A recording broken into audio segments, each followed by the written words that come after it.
Coran rapporte avec précision la vie du prophète Moïse. Tout comme il retrace le conflit entre Pharaon et les enfants d'Israël, le Coran révèle des informations précieuses sur l'Égypte ancienne. La signification de nombre de ces faits historiques a attiré seulement récemment l'attention des érudits de ce monde. Si l'on considère ces points en faisant appel à notre raison, il devient très vite évident que le Coran et la fontaine d'informations qu'il contient ont été révélés par la sagesse de Dieu, car il correspond aux découvertes scientifiques, historiques et technologiques contemporaines. L'un des personnages dont le nom est mentionné dans le Coran, dans le contexte de Pharaon, est Aman. Il est mentionné en 6 endroits différents du Coran, qui nous informent que c'était l'un des plus proches alliés de Pharaon. Curieusement, le nom de Aman n'est jamais mentionné dans les chapitres de la Torah, se rapportant à la vie du prophète Moïse. Cette information dans le Coran est en accord avec les découvertes archéologiques faites des siècles plus tard.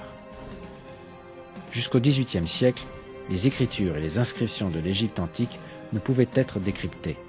La langue de l'Égypte antique utilisait des symboles et non des mots, les hiéroglyphes, qui étaient oubliés il y a des siècles.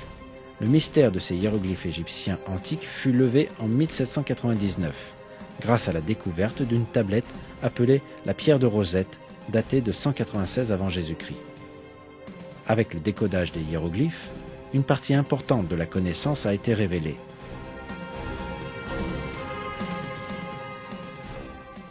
Le nom Aman était en effet mentionné dans des inscriptions égyptiennes. Cette même inscription indiquait aussi la relation très étroite qui existait entre Aman et Pharaon.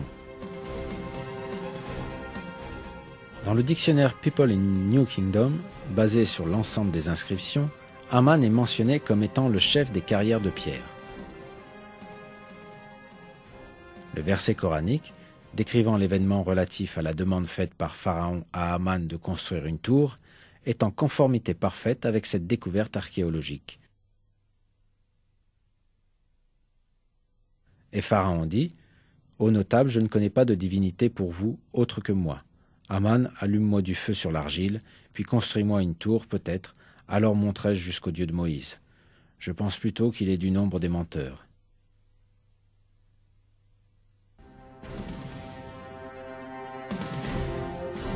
La découverte du nom Aman dans les écrits égyptiens antiques a encore une fois confirmé la nature infaillible du Coran, la parole de Dieu.